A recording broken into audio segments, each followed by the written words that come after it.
are again with Forever Football Show at foreverfootballshow.com. We are broadcasting live from the Georgia Dragon every Sunday 5 p.m.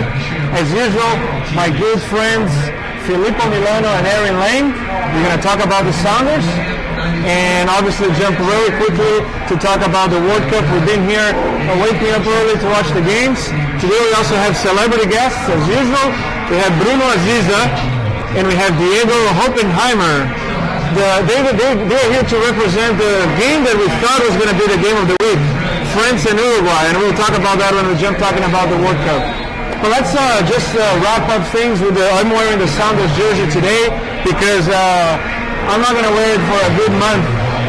I confess, Aaron, I was already emotionally disconnected from this game. I didn't even care that we lost. What is the score anyway?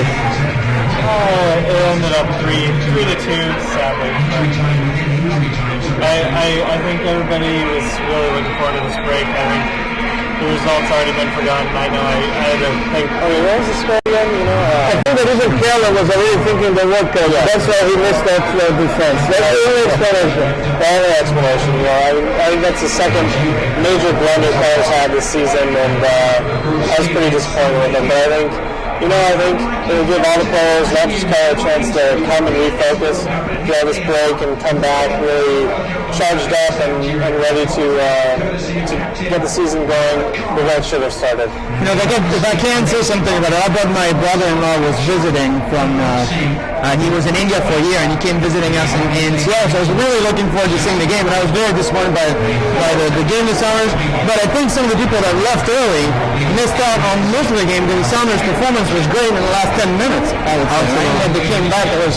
What was your guest impression about the crowd then? Because, regardless of the game, usually when people come, they get impressed with the level of fanatism of the Sounders. It was pretty amazing. I was born in Marseille, which is a big city in the south of France for football, so we have big crowds. And I was very surprised. I mean, the stadium was full. There's a lot of energy, so definitely it looked like a great crowd and great supporters. The team just needs to sweat a little bit more, I think, to come through games like that. They really shouldn't have lost the win again. Yeah, Aaron and I have been talking a lot about the fact that the MLS is a very forgiving season and league because, with 50% of points, you can actually come back into the playoff. I started to think that the Sounders players and Ziggy are starting to trust that too much. Sometimes you have to react. Yeah, definitely. It is a forgiving league, thank goodness, because we definitely need a little bit of that room to kind of turn things around. But we'll see. Again, this break, I think we focus on with Kufo coming in to the team and hopefully Jacob coming back from injury. I think that can add a dynamic for us attack, and hopefully we can sort out our defense and start looking a little more like we did last year. We'll be waiting to see Switzerland playing this week as well. Definitely. Hope to see what do you have getting. And Kufo might be featuring a little more regularly as well. I think Alexander Farrell got injured. Do we even have the table for the MLS, or was it we'll just go to the World Cup and forget about the MLS?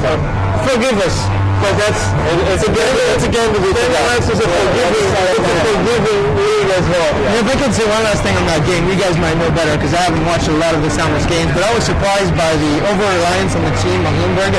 He seemed to be very demanded by the team and his possessions and his coverage. I wonder if over time, physically, he's just not going to be able to sustain that much because he was on the right of the moon at the beginning of the game. He was pushing forward a lot, but he had to come back and defend. I thought that was a very concerning formation. I don't know. You guys are the Sounders experts. Well, in my opinion, actually, it's a good sign because for a while the crowd has been questioning if Lundberg was fit and motivated to play. I think he is. I think he's the most important player for the Sounders. Probably the most important player for a team in the entire league, I'd say. I think that the over-reliance on Lundberg was more a reflection of Zakuani not having a good afternoon. In other games, Zakuani has been sort of like leveling things and playing well for the left side. I think this week he was just not into. The entire team was sort of like tuned out. I felt. Yeah, I agree. I think Lundberg was just kind of out to prove himself. There's been a lot of question marks thrown around about him Okay. So, I mean, you had a fantastic game, and I think the Sounders played out better, and like you said, especially since Zach Leddy wasn't quite as great as he has been this season. So. But anyways, with that, that's the end of our MLS coverage for a good month. And we'll be back talking about the MLS soon. For now, we're going to go to a short break, and we're going to come back to talk about the World Cup. We covered everything. We predicted everything that had to be predicted last week, but now the real thing is on. And we'll invite Bruno and Diego, our experts in France and Uruguay, to cover a little bit of those. Now you're French. Now I can.